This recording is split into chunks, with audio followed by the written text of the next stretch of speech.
Je m'appelle Méline, j'ai 25 ans. L'année dernière, en 2023, j'ai réalisé 2,4 millions d'euros de chiffre d'affaires et ça avec plusieurs marques e-commerce. Et aujourd'hui, dans cette vidéo et pour la première fois, je vous fais une étude de cas de A à Z. Tu verras, c'est une boutique qui a généré 730 000 euros de chiffre d'affaires sur l'année 2023, sur 11 mois plus exactement. Et dans cette vidéo, je vais te montrer mois par mois ce qui s'est passé, ce que j'ai mis en place, comment j'ai trouvé le produit, comment j'ai créé le site, quel créatif publicitaire j'ai fait, sur quel canal d'acquisition aussi je me suis lancée. Je vais te parler à 360 de ce qui a vraiment été créé et surtout je vais tout te montrer de A à Z. Donc bienvenue dans cette nouvelle étude de cas où je te présente mon ancienne marque June.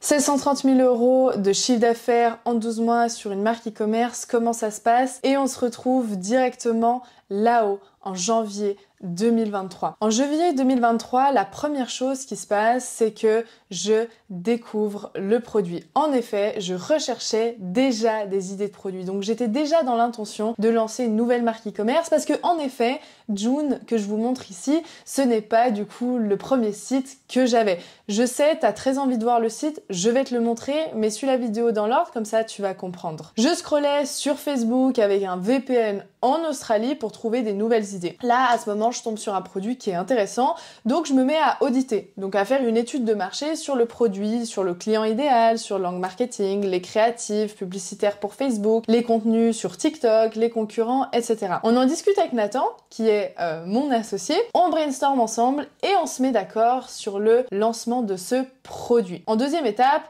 on fait la création du site Shopify et en effet, je le fais assez rapidement parce qu'en 2 jours, du coup, je réalise le site. Je prends l'abonnement Shopify à 1 $ par mois, qui à l'époque était 1 $ pendant 3 mois. Je trouve du bon contenu. Je fais le site sur un thème payant qu'on avait déjà, en effet. Et là, je mets en place le marketing. On réfléchit aussi avec Nathan sur les arguments, sur les angles marketing. On brainstorm.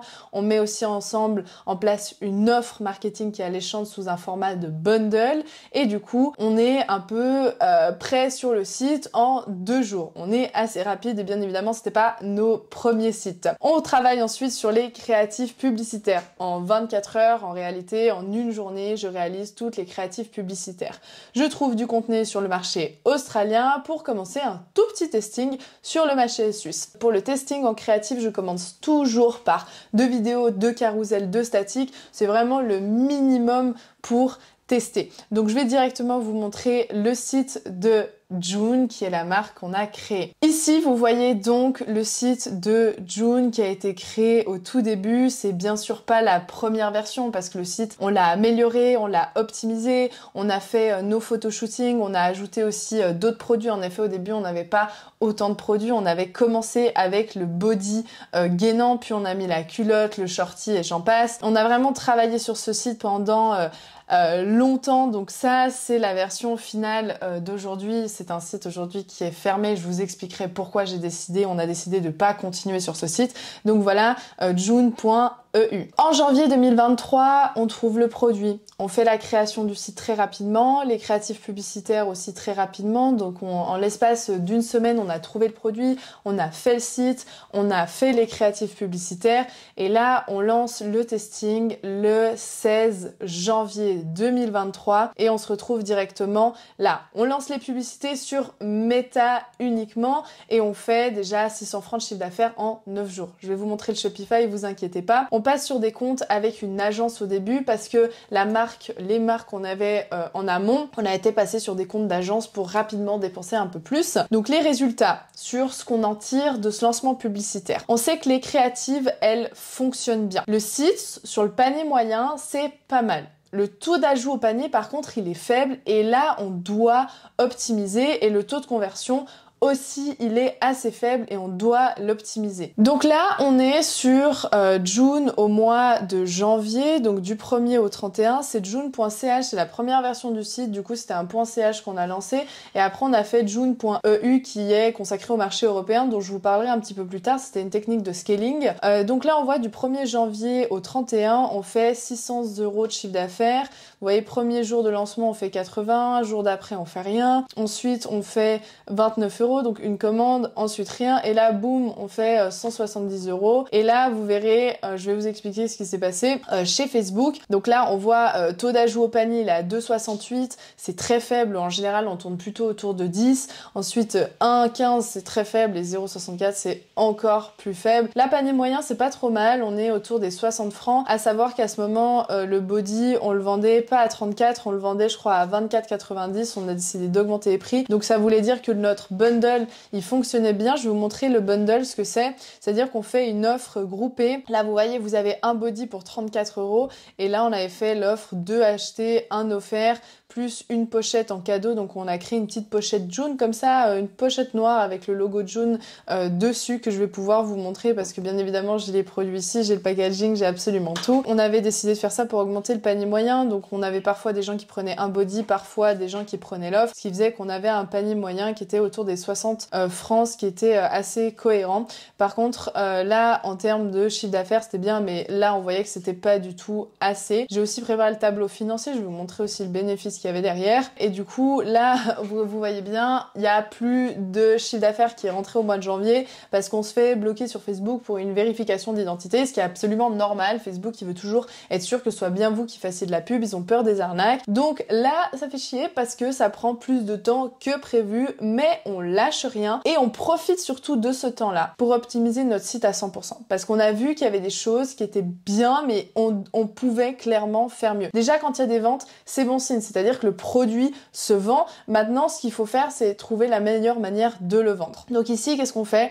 On fait des audits de ce qui se fait sur les autres sites, on essaie de mieux comprendre notre avatar client, ses besoins, ses problématiques, ses envies, répondre aux objections clients sur le site. Et là on met vraiment notre client au cœur de ce business et au cœur du produit, chose qu'on n'avait pas trop fait au début. On était trop axé sur le produit et pas assez sur notre avatar client. Aussi en parallèle on commande les produits, on fait nos propres contenus pour améliorer les visuels sur le site et pour améliorer les créatifs publicitaires. En effet vous voyez qu'on reste que finalement 10 jours avec du contenu à droite à gauche et que directement on commande le contenu et c'est moi qui fais du coup les contenus à l'iPhone. 100% du chiffre d'affaires que je vous ai montré des contenus ont été faits à l'iPhone, sauf les photos un peu produits sur le site où on a fait en studio à Bali et vraiment ça nous a coûté rien du tout. Je crois que ça nous a coûté 400 ou 500 € de faire ça. On a payé la modèle, le photographe, le studio, c'était vraiment pas cher. Et après tout ce qui est des contenus pour la publicité et autres, c'est gratuit parce que j'ai toujours trouvé des filles à droite à gauche qui étaient d'accord de faire du contenu. C'est moi qui le fais tout à l'iPhone et donc je vais vous montrer un peu le type de contenu publicitaire que on a pu faire pendant ce moment. Ici vous voyez la bibliothèque de créatifs, je vous en montre je vous en montre 3 parmi j'ai dû en faire en tout cas 200 de contenu, mais voilà, là vous avez un petit extrait des contenus que moi je faisais à l'iPhone, petit trépied posé. Donc on a une petite musique qui est tendance, une fille qui montre le produit, qui enfile le produit et là on a vraiment l'effet waouh. Vous voyez les textes, c'est toujours très bien travaillé en termes de marketing. Le hook aussi il est bien travaillé au début, vous allez pas en croire. Ce body, on voit voilà, il est ultra galbant, élastique, une taille de cape, le must-have, on la voit enfiler le body, on voit vraiment le côté shape, que ça te fait une taille de guêpe. Et après, le call to action, pour 2 body, obtenez un body offert, livraison gratuite, plus une pochette gratuite. Vous voyez, le call to action, il est vraiment très très complet. On a l'offre, livraison gratuite et en plus le cadeau qu'on fait. Ça, c'est une autre créative qui avait vraiment bien fonctionné avec ce hook, où on voit qu'elle a le body et le pantalon, et en fait, on se dit, waouh, genre elle a perdu 3 tours de taille. Donc ça a vraiment bien fonctionné. Là on voit elle tire sur le body, vous allez pas en croire, ce body ultra galbant, élasticité unique, hop, là on cache toujours les fesses parce qu'attention Facebook n'aime pas voir de fesses, c'est hyper important. Là hop, on revoit le body et là de nouveau l'offre qui est vraiment bien mise en avant. Donc vous voyez, en réalité ce type de contenu ça me prenait pas beaucoup de temps à faire.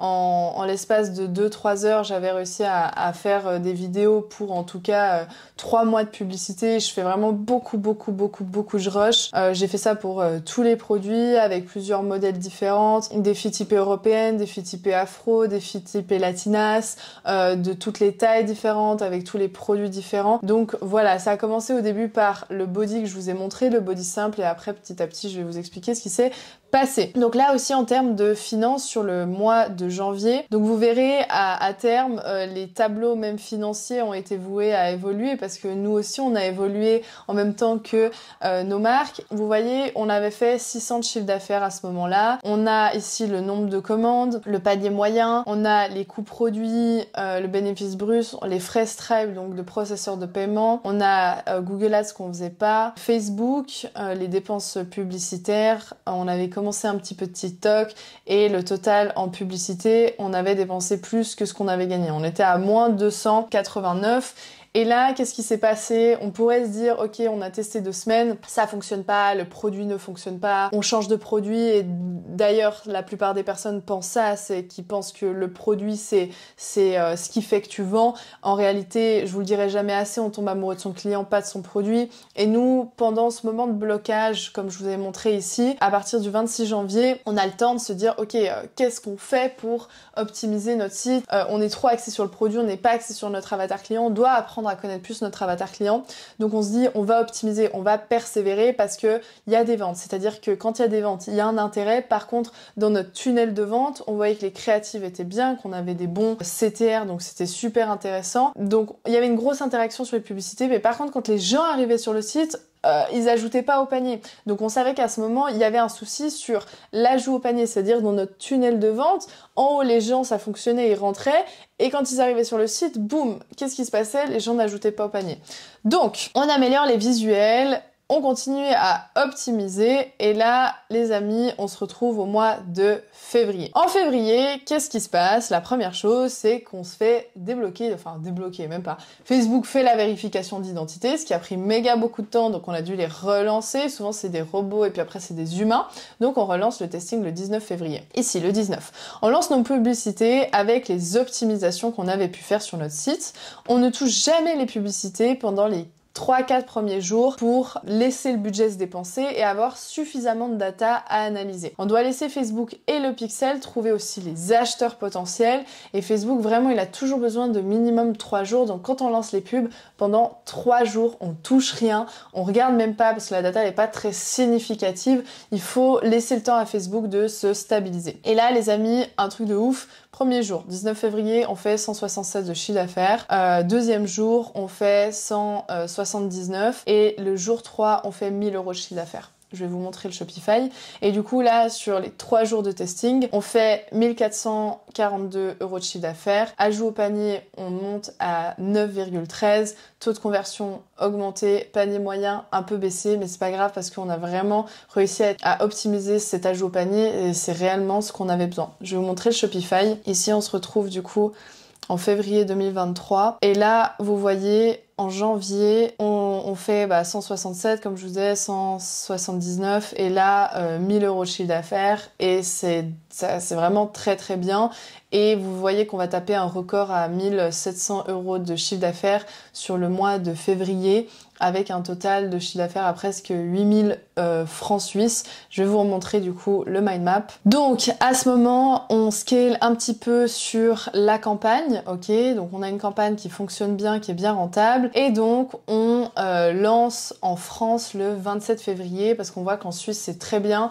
Le marché français est plus grand et on se dit let's go, on va tester. Jour 1, 274 et jour 2, 270. Et là je vous disais les résultats du coup de février, on fait en Suisse un total de presque 8000 francs de chiffre d'affaires et en France 544. Et là vous voyez on a du coup le site français qui a été lancé, donc on a mis june.eu parce qu'on savait par avance que si on voulait faire le marché européen, on aimerait faire tous les marchés européens. Donc on a commencé par la France. Là on a lancé le 26, le 27 et le 28 et là on a le site suisse. Et si je vous montre les finances ici, on a le mois de février. Ça c'est le report du chiffre d'affaires, on a les coûts produits, on a les frais Stripe et on a le total d'ads dépensés. Donc donc on avait dépensé 2322 €. Donc on a fait un ROAS, un retour sur le budget, sur les dépenses publicitaires de 4, donc on avait fait déjà 4236 de bénéfices. Donc là il y a quelque chose de très important à en tirer dans ce que je vous montre entre le mois de janvier et le mois de février,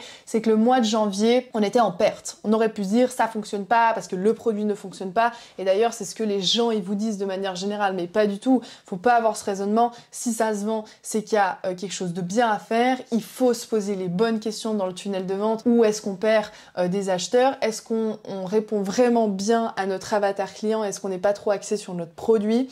On travaille sur l'avatar client, on regarde la data, on optimise, on analyse, et là on fait des optimisations. Une fois qu'on a fait ces optimisations, on relance un testing et on regarde. Et là vous voyez, on fait 4000 de bénéfices, et là on se dit ok, c'est ouf parce que on a fait des optimisations, on n'a pas été deep dans les optimisations, on n'a pas été très en profondeur, on a fait ce qu'on pensait être bien par rapport à notre avatar client, et là les résultats ils étaient déjà assez ouf. Si vous regardez, vous lancez, on fait 167, 179, le 21, je vais vous montrer la journée du 21 quand même, là on fait 1000 € de chiffre d'affaires, on a un taux d'ajout au panier à 10, étape de paiement 7 et visite convertie 5. En général, entre l'ajout au panier et l'étape de paiement, on divise par 2, entre l'étape de paiement et la visite convertie, on divise par 2. Là, on divise par 2 entre l'ajout au panier et la visite convertie et encore, et on a un taux de conversion à 5,72 alors qu'avant on était même pas à 1, et du coup là on se dit ok, méga stylé, on a vraiment un truc à faire, et donc on se dit let's go, on continue là-dessus, et du coup les gars, on se retrouve au mois de mars. Au mois de mars, on se met sur l'optimisation. Encore, parce que oui, bien évidemment, même quand c'est bien, on peut toujours faire mieux. Et on se dit, on débute le scaling et on source le produit avec notre agent. On fait du sourcing. Qu'est-ce qui se passe pendant le sourcing? Ici, avant de trop scaler, d'augmenter trop les budgets publicitaires et les performances, la logistique, elle doit toujours suivre.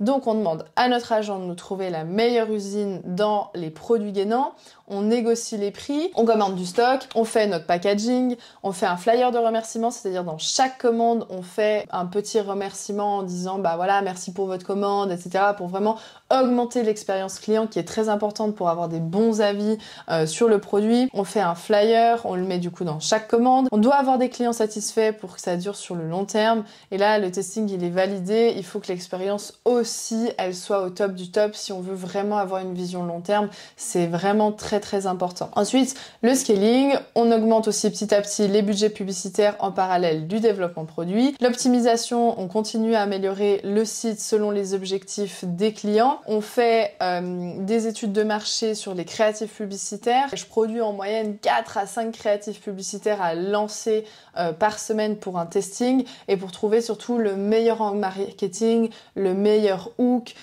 qu'est-ce qui fonctionne le mieux en termes de musique, de contenu, de script, etc. Donc je teste vraiment plein de choses, des vidéos, des unboxings, des UGC, des statiques, des carousels, vraiment je tryhard là-dessus. Et là au début j'étais que à 4-5 créatifs par semaine, mais il y a des moments où j'étais entre 10 et 15 créas par semaine pour cette marque-là, sans vous parler de mes autres marques. Donc c'était très intense l'année 2023. Résultat du mois de mars, en Suisse on fait 47 000 francs de chiffre d'affaires, et en France on en fait 11 000. On a du coup sur la Suisse 47 000 de chiffre d'affaires. On fait un pic à presque 3 000 de chiffre d'affaires sur la journée. On a un ajout au panier bien évidemment qui descend un petit peu parce que plus les volumes sont gros, plus l'ajout au panier bien évidemment il se stabilise et bien sûr il redescend. Là après on perd pas beaucoup de monde, vous voyez entre là et là, donc on a quand même un taux de conversion à 4,22. Un panier moyen qui est quand même assez faible par rapport à ce qu'on avait lancé au début, mais c'est pas grave, on est méga rentable, on est méga content. Et là vous voyez en France, donc on a le chiffre d'affaires, la récurrence client, et là du coup on voit quand même que sur le marché français en termes de taux de conversion, on est quand même plus faible, en termes de panier aussi moyen. Donc on sait que on doit faire de l'optimisation plus sur le marché français, qui est une audience un petit peu compliquée. Mais voilà, en réalité entre l'ajout au panier, les étapes de paiement et la conversion, là on perdait beaucoup et on se dit ok, il y a vraiment quelque chose à faire, à optimiser. Et je vais vous montrer du coup les finances. Donc là c'était là, tac, tac, on a le chiffre d'affaires en France, le chiffre d'affaires en Suisse, les coûts produits, les frais Stripe. Là, on avait commencé du Google Ads, on avait TikTok, Facebook, il n'y a pas le total, mais voilà, total des ads. Et là, on a un retour sur investissement qui baisse aussi un petit peu, ce qui est normal quand on est sur des plus gros volumes. Et on fait un bénéfice de 17 000 €, donc sur le troisième mois. Sur 3 mois, on a eu un mois de blocage. Donc sur 2 mois, on passe de négatif à 17 000 € de bénéfices. Encore une fois, d'où l'importance de bien analyser, de bien comprendre et pas de couper parce que votre premier testing, vous n'avez pas des résultats qui sont assez concluants. Il faut vraiment optimiser le tunnel de vente parce que, voilà, on passe de négatif à break-even à méga bénéfice. Et du coup, on se retrouve après au mois d'avril. Le mois d'avril, il se passe pas mal de choses. On continue à scaler. Là, on se dit, ok, ça fonctionne, on a un truc bien, il faut qu'on puisse clairement scaler notre truc. Et donc, à ce moment, on va faire plusieurs choses. Première chose, on fait du multi-marché. C'est-à-dire qu'on décide de mettre nos efforts sur plusieurs pays en plus de la Suisse et la France. Donc, on met l'Allemagne et la Hollande qui sont des marchés européen qui fonctionne bien. On a un super PayPal où on avait encaissé déjà pas mal d'argent avec nos autres marques e-commerce. Donc on est ok pour l'Allemagne parce que oui, l'Allemagne avec PayPal c'est 80% des paiements. On a aussi Klarna et on décide donc de tester ces deux nouveaux pays. En effet, pour scaler, il y a plusieurs manières de faire du scaling, donc avoir de la croissance. Première chose, on a du multi-marché. On fait aussi un recrutement d'une personne au service client. Et la deuxième manière de scaler, ça va être faire du multi-produit. Donc on a du multi-marché, multi-produit. Et là, on se dit, vas-y, on va vraiment essayer de faire encore mieux. Et c'est toujours le but d'un mois à un autre, c'est de faire encore mieux. Donc on cherche des produits dans la même thématique pour se diversifier. On source de nouveaux produits avec nos agents. De nouveau, on le stocke, on prépare pour mettre sur le site.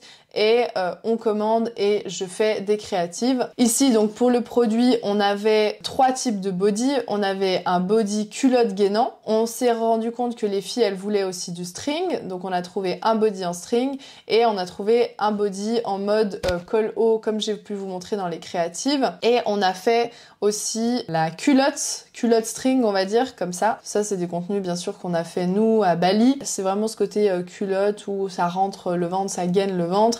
Et on avait fait aussi le short gainant qui est taille haute, qui était autant bien pour l'argument des jambes que l'argument des cuisses. Ça aussi, tout ça c'est des contenus que moi j'ai fait ici où même je vous parle. J'ai demandé à ma sœur de faire avec les mains, etc., de montrer le produit. Donc tout ça c'est des contenus qui ont été faits par mes soins. Et ça fait une vraie différence quand vous commandez votre produit, vous faites votre contenu. Ça crée une authenticité sur votre marque qui est dingue et c'est ce que les gens ils veulent aujourd'hui. Les gars, mois d'avril, je vous montre le résultat. Mois d'avril, en Suisse, on fait 39 000. On voit aussi une baisse sur le taux de conversion. On n'est que sur la Suisse francophone à ce moment-là, je tiens à dire. On a un pic ici à 2600, donc on tape pas notre record. Et on a ensuite en France, enfin France, Europe, on est à 35 000. Ici aussi, on peine encore à augmenter notre taux d'ajout au panier. Et là, vous voyez, on a la France, l'Allemagne, Netherlands. Généralement, États-Unis, c'est toujours des robots Shopify qui viennent voir. Et là, du coup, en termes de bénéfices, on est au mois d'avril. Ah oui, c'est vrai, le mois d'avril, il y a un méga bug sur le fichier. J'ai pas voulu tout le refaire, mais en effet, il y a des datas qui étaient pas correctes. Donc, ce qu'on va faire, c'est qu'on va passer directement au mois de mai qui va partir sur un joli scaling aussi. Donc là, au mois de mai, on analyse encore, on optimise et on scale. En fait, on fait toujours ça. C'est-à-dire que chaque semaine, on se pose, on analyse, on se dit, ok, qu'est-ce qui est bien, qu'est-ce qui est pas bien. Ce qui est pas bien, on émet des hypothèses sur comment est-ce qu'on pourrait les améliorer. Donc, on émet ces hypothèses. Ensuite, on se dit comment on peut remédier du coup à ces problématiques. On fait des modifications. Et dès qu'on lance et qu'on voit que c'est mieux que le test précédent, on augmente les budgets. On scale tout simplement. Mais du coup, on scale pas comme des bourrins parce que la plupart des gens, ils scalent beaucoup trop fort, ils font du méga chiffre d'affaires, mais le bénéfice, il suit pas. Ensuite, t'es sous l'eau à cause de la logistique, des produits, du service client et j'en passe. Donc voilà, c'est hyper important. On scale, on analyse, on optimise, on scale, on analyse, on optimise et on le fait par petits paliers comme ça, step by step. On lance des nouveaux produits en ads et là, ça cartonne. On lance du testing aussi en Italie, TikTok, on continue à augmenter les budgets. Et là, vous voyez drastiquement les résultats au mois de mai qui ont augmenté. On a ici en Suisse 58 000 de chiffre d'affaires, ce qui est bien. On fait un record ici à 3200 de chiffre d'affaires sur la journée. Le taux de conversion, ça va, c'est bien, on est ok. On voit quand même qu'on a une récurrence client de 7%, ce qui est bien, c'est-à-dire qu'on a quand même 7% des gens qui reviennent acheter. Au mois de mai, sur la France, Allemagne, etc., on avait lancé plusieurs marchés, vous vous souvenez, on fait presque 90 000 euros de chiffre d'affaires. Donc on a un total de 140 000 euros de chiffre d'affaires seulement sur cette marque. Moi on avait d'autres marques en parallèle. Donc on commence à faire des bons volumes. On voit qu'on a un record ici à 3700 sur la journée, à 3761 ici. Du coup, on est plutôt pas mal entre cette marque puis nos autres marques. Ça nous fait beaucoup. À ce moment-là, je dois vous avouer, on a 5 boutiques qui tournent, on travaille 10-12 heures par jour, on a des gros objectifs, on fait quand même des gros volumes. Je crois qu'à ce moment-là, on tournait autour des 250 000, 300 000 de chiffre d'affaires par mois, ce qui était bien pour notre première année. Enfin, même pas première année, hein. On est en mai et nous, on avait commencé en août 2022. Et là, du coup, je vais vous montrer donc chiffre d'affaires sur la Suisse, chiffre d'affaires sur l'Europe. Et là, vous voyez, on a un retour sur investissement de 2,39, on a 34% de bénéfices et on fait 48 000 nets du coup là-dessus. Bien évidemment, on a des charges. Ici, vous voyez les charges, on n'a pas énormément de charges, hein. Enfin, le e-commerce, il n'y a pas de grosses charges. On a les abonnements Shopify pour June CH et June Euro. Ça, c'est une application qu'on utilisait, Revolt, et c'était pour le bundle. Et Wiglo, c'est pour la traduction en autre langue. Donc vous voyez, on dépense 200 euros, c'est du dollar, je crois, allez, 200 balles de frais d'abonnement. On a la personne au SAV qu'on doit payer 1000 euros par mois. Puis après, le reste, bah, il faut bien sûr regarder sur tout ce qui est des taxes, des impôts. Et ça, c'est propre à chaque pays. Moi, je suis en Suisse. Donc en effet, après, c'est propre à chaque pays, à chaque structure de boîte. C'est vrai que nous, on se versait aussi des salaires. Il y a d'autres trucs qu'on faisait passer sur l'entreprise. Mais comme ça vous donne quand même un bel ordre d'idée là sur ce mois-là. On a un retour sur investissement de 2,39, ce qui était plutôt pas mal, plutôt sympa. Donc ici, le mois de mai s'achève et bien évidemment, on va partir sur le mois de juin où il va passer pas mal de choses. On se dit qu'on va diversifier et on va continuer à scaler. Et ça fonctionne bien, on fait du bénéfice, donc pump it up. Donc là, on continue, on lance l'emailing. On se dit on va lancer de l'emailing, tout simplement de la récupération d'abandon de panier et du post-achat, parce qu'il y a plein de gens qui viennent sur le site, qui laissent leur numéro, leur adresse mail, qui n'achètent pas, et on se dit bah comment est-ce qu'on peut réussir quand même à convertir ces personnes. On lance aussi un testing sur Pinterest. Et donc là, pour récap, sur cette marque, on a actuellement tout pour scaler. On a plusieurs marchés, plusieurs canaux d'acquisition et plusieurs produits. Ok, plusieurs marchés, on est en train de faire la Suisse, la France, l'Allemagne, la Hollande, un peu l'Italie. Canaux d'acquisition, on est sur Facebook, Google, Pinterest, TikTok et plusieurs produits. On a en tout 6 produits, donc ça fonctionne plutôt bien. Et là, résultat du mois de juin, on fait encore mieux. Et je crois que c'est peut-être un des plus beaux mois, je crois. On a en Suisse 144 000 euros de chiffre d'affaires et en Europe, presque 100 000 euros. Donc là, 44 000, ça c'est June, c'est en Suisse.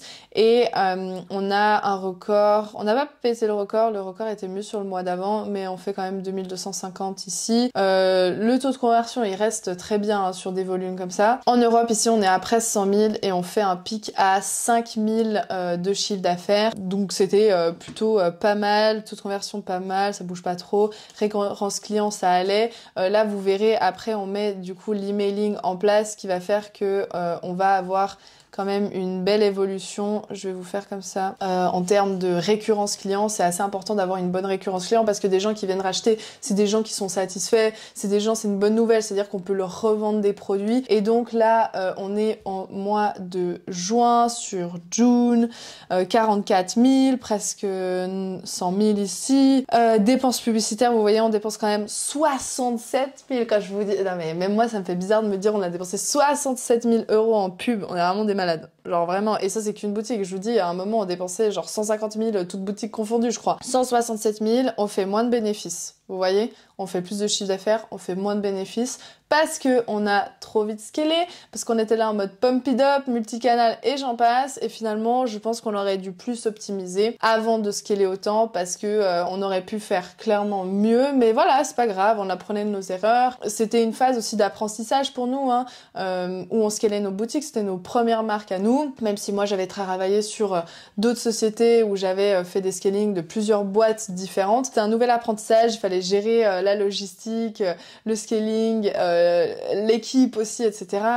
Plusieurs marques. Et du coup, on a un retour sur investissement de 2,13. On se retrouve donc au mois de juillet. Et là, oui, c'est vrai, c'est le jeu, c'est la saison basse, les gens ils sont en vacances, on est au mois de juillet, donc on sait qu'on a un produit qui est plus de saison hivernale. Et on le sait parce que sur Google Trends, quand on met Shapewear Gain, on voit très bien que c'est en hiver que ça fonctionne bien. Donc saison basse pour moi, pour nous qui commence, et on en profite pour encore optimiser l'expérience client. C'est pas parce qu'on fait moins qu'on doit se dire « Oh non, mais c'est pas cool ». Non, il n'y a pas d'émotion négative, on est hyper rationnel et on profite de ce temps-là pour optimiser, améliorer les produits, le guide détail, optimiser le site, optimiser les publicités, créer du nouveau contenu qui devrait arriver après. Il faut vraiment être en avance sur ce qui va pouvoir se passer après et on baisse pas les bras, ok? On se focus aussi sur nos autres marques qui, elles, sont en saison haute et qui tournent très très fort. C'est-à-dire qu'on a celle-ci, mais on a une autre marque, des autres marques en parallèle qui sont en train de scaler fort, dont une particulièrement. Donc on décide ce mois-ci de couper le site suisse parce qu'on est moins rentable. En effet, la Suisse c'est super, c'est un petit marché, mais malheureusement qui est rapidement épuisé. Et donc on se dit, ok, on se focus sur June.eu, le site européen, et on va mettre nos efforts sur le marché européen. Là, au mois de juillet, on a une petite baisse qui est normale, due à la saison, c'est normal. Il y a des saisonnalités un petit peu dans chaque produit, même si on a des produits qu'on dit evergreen qui fonctionnent toute l'année. En Suisse, 23 000, en Europe, 75 000, pardon, j'essaie de faire l'effort avec les chiffres. Et là, je vais vous montrer du coup le Shopify. On est au mois de juillet, 23 000 ici, ça reste assez stable, hein. Vous voyez par contre que l'emailing il commence à bien payer, on augmente clairement notre, si je vous montre, entre le mois de juillet par rapport au mois de juin, on a vraiment une augmentation, hein. En violet, hop, c'est ouf, donc là c'est très très bien, une récurrence client à 13%, c'est bien. Au mois de juillet, c'est plutôt pas mal, mais vous voyez on descend les budgets parce qu'on voit que c'est moins rentable, c'est la saison basse, donc voilà, on descend un petit peu les budgets pub. Et si je vous montre du coup les finances, 23 000 c'est le chiffre d'affaires, ici 75 000, et là on voit une rentabilité qui descend à 1,84 avec 19 000 de bénéfices, c'est bien. Mais c'est pas suffisant, surtout quand on paye les taxes, quand on paye après les impôts, etc. Donc on se dit que voilà, c'est pas ouf, mais de l'autre côté, on a une autre marque qui est notre marque vraiment coup de cœur. On se dit bah June, on met moins de temps dessus et on passe plus de temps sur l'autre marque. Donc ici, on se retrouve après au mois d'août. Et là, de nouveau, hein, saison basse, les gens, ils sont à droite, à gauche, en vacances. Voilà, les performances, elles baissent, c'est normal. Donc là, on se focalise sur nos autres marques qui tournent. On met beaucoup d'efforts sur un projet coup de cœur. On laisse tourner les publicités sans travailler sur le site de June. On réduit quand même les budgets publicitaires. Et en réalité, on n'est plus actif sur la marque. C'est automatisé à 95%. C'est délégué aux gens qui bossent avec nous. Et en réalité, on passe 2-3 heures par semaine sur le site, et encore je suis vraiment gentille sur le temps qu'on passe là. Et donc résultat, au mois d'août, vous tenez, on a fait que l'Europe et là on est à 48 000. On a une récurrence client, ça va, on a un taux de conversion, ça va, mais voilà, c'est pas ouf. Là je vous montre le mois d'août, on a que l'euro et on est à 1,74, donc ça descend encore. Bien évidemment c'est la saison basse, donc c'est aussi normal, il y a toujours des saisonnalités, le bénéfice aussi il baisse. Et après le mois d'août arrive le mois de septembre. On laisse June, on le délaisse complètement. Cette marque, en fait, on se rend compte qu'au mois de septembre, elle nous inspire pas. On n'a plus envie de bosser dessus, on n'a plus envie de bosser comme on bossait avant dessus. Et quand il faut mettre des efforts, il faut vraiment être drivé, être passionné par le projet. Donc au début, on avait lancé, en réalité, on était drivé pas par le produit, pas par la marque, mais par les résultats. Et ça, c'est une triste vérité qui aujourd'hui, je fonctionne plus du tout comme ça. Mais c'est vrai, quand tu te lances, bah voilà, moi, j'étais retournée chez mes parents en juillet 2022, j'avais plus d'argent, on avait lancé nos premiers sites, bah ça pétait. Tu passes de 0 à 300 000 de chiffre d'affaires par mois, t'es là en mode pump it up presque. Donc là, on avait lancé, on était vraiment drivé par les résultats, mais la vérité c'est que ça, si ça te plaît pas, c'est que tu peux pas continuer sur le long terme, et ça j'en suis persuadée. Donc on a un autre projet qui nous passionne, sur lequel on met du temps, et on garde June parce que ça fait du bénéfice, et surtout on avait besoin de sites e-commerce, de plusieurs sites qui fassent du cash flow pour qu'on puisse réinvestir dans un projet qui nous tenait à cœur, et c'était ça la stratégie au début. Donc on a une bonne récurrence client qui revient acheter grâce à l'email, on est autour des 18%, donc c'est bien. Et là, vous voyez les résultats de septembre, on est à 23 000 €, je vais vous montrer. Vous voyez, on a 18% de récurrence, donc c'est bien. Le taux de conversion, c'est assez stable. Panier moyen, c'est assez stable. Là, on a eu une baisse, hein. Je sais plus ce qui s'est passé. Je pense qu'il y avait dû avoir quelque chose qui se passait mal. Je sais plus exactement ce que c'était. Mais généralement, quand il y a une baisse comme ça, c'est souvent qu'on a un problème avec le Facebook. Donc là, on voit les ventes. Là, on fait 3 000 € de bénéfices. Donc on a une baisse qui est normale, hein. Je vous donne en toute transparence. Il n'y a pas tous les jours c'est tout beau, c'est tout rose. Et ça, c'est la vérité. Parce que on a eu des résultats comme ça. Non pas parce que ça fonctionnait pas. On a eu des résultats comme ça parce qu'on travaillait plus dessus. Et il y a une réalité, une évidence. Quand tu délaisses complètement ton business, que tu bosses plus dessus, bah il y a un moment, en fait, t'as le revers de la médaille, et les résultats, ils se font ressentir, contrairement à notre autre marque sur laquelle on mettait beaucoup de temps, qui elle à ce moment, au mois de juillet, août, septembre, octobre et j'en passe, était en plein record. Donc on avait une marque qui pétait parce qu'on mettait beaucoup d'efforts, et une marque qui descendait parce qu'on mettait plus d'efforts dessus. Au mois d'octobre 2023, le Q4 il commence, et là clairement on aurait pu faire mieux, mais de nouveau, comme je vous dis, on n'a pas mis de temps dessus, on n'avait pas envie d'anticiper ce Q4, on a mis vraiment tous les efforts sur notre autre marque. Et donc là on prépare quand même quelques contenus pour le Black Friday en novembre, on fait quelques créatives, et là on fait un petit peu mieux que le mois passé, quand même 15 000 € de plus. On est en octobre, récurrence c'est bien, 36 000 €, taux de conversion ça va, et on avait préparé un petit peu le contenu pour le Q4, rien de spécifique, et vous voyez au mois d'octobre on augmente la rentabilité, on fait quand même x2 sur le bénéfice, on augmente notre retour sur investissement qui est bien à 2,21, vous voyez le chiffre d'affaires 36 679, 36 679, et donc on arrive au Q4 qui est la période Black Friday, Cyber Monday, tout le monde achète, tout le monde il est content, tout le monde dépense son argent, mais nous on n'a pas mis d'effort sur June, donc bien évidemment le BFCM, on reste focalisé sur nos autres marques, mais on lance quand même les publicités pour le Q4 de June, on lance des emails marketing, et on fait 51 000 € de chiffre d'affaires. On aurait pu faire bien mieux, mais on n'a pas mis d'énergie et les efforts nécessaires, et c'était la gestion des priorités, où notre priorité ce n'était pas June. On fait 51 000, on a un petit pic ici à 3 200, c'est pas mal. Le panier moyen, le taux de conversion qui a augmenté un petit peu, le panier moyen qui est pas mal, récurrence client c'est pas mal. Là on bosse dessus 2 heures par semaine, hein. Donc c'est pas dégueu en réalité pour bosser 2 heures par semaine sur un site, et que tu arrives quand même à en tirer, ici vous voyez on avait quoi, tiré 7 000, c'est bien, à 2 bien sûr, sans compter les charges, les taxes, etc.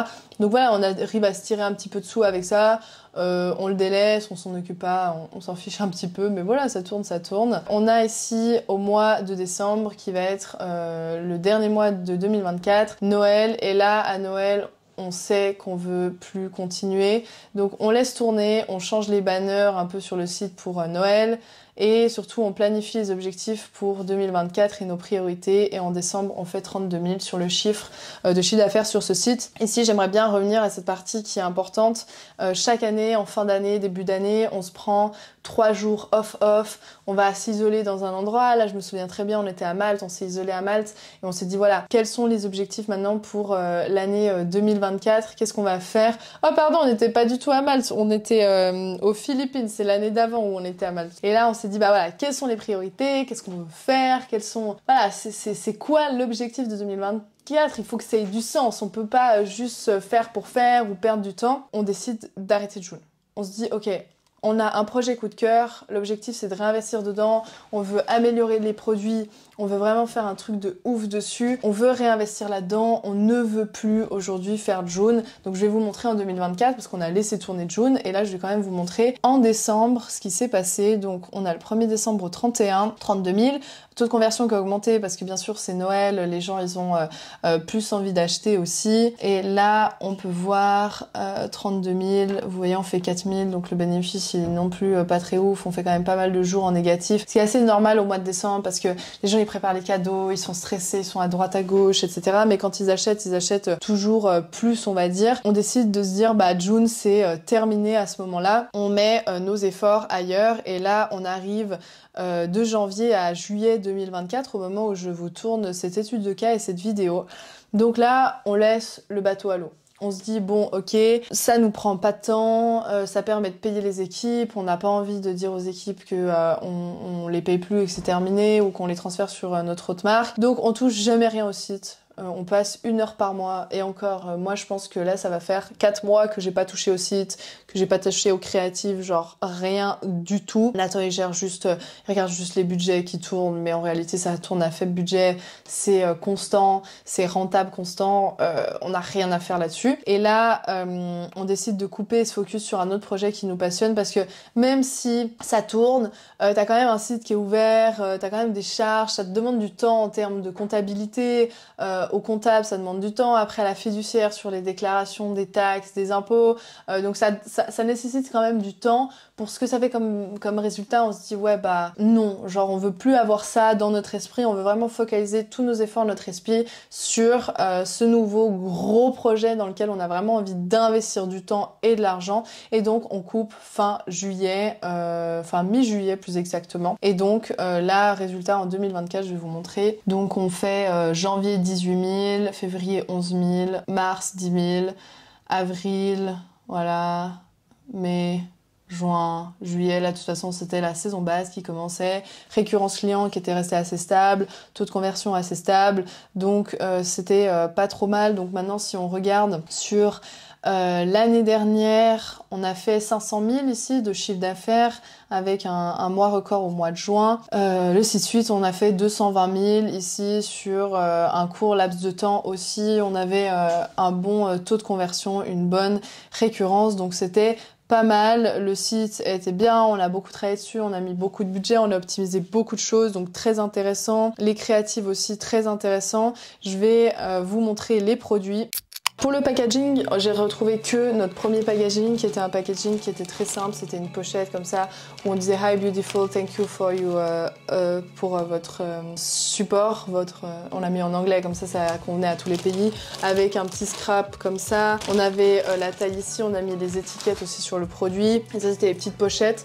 Donc à partir de 2 achetés, 1 offert, on offrait du coup la pochette June qu'on a brandée. C'est des pochettes qui sont super, moi je les utilise encore tous les jours même. On a fait une version noire, après on avait fait une version brune, on avait essayé de changer un petit peu vu qu'on a une récurrence d'achat sur nos produits. T'as pu voir une étude de cas concrète de A à Z sur une de mes marques que j'ai eues en 2023, c'est une sur les 5. Mais ça me fait plaisir de pouvoir montrer ce qui s'est passé.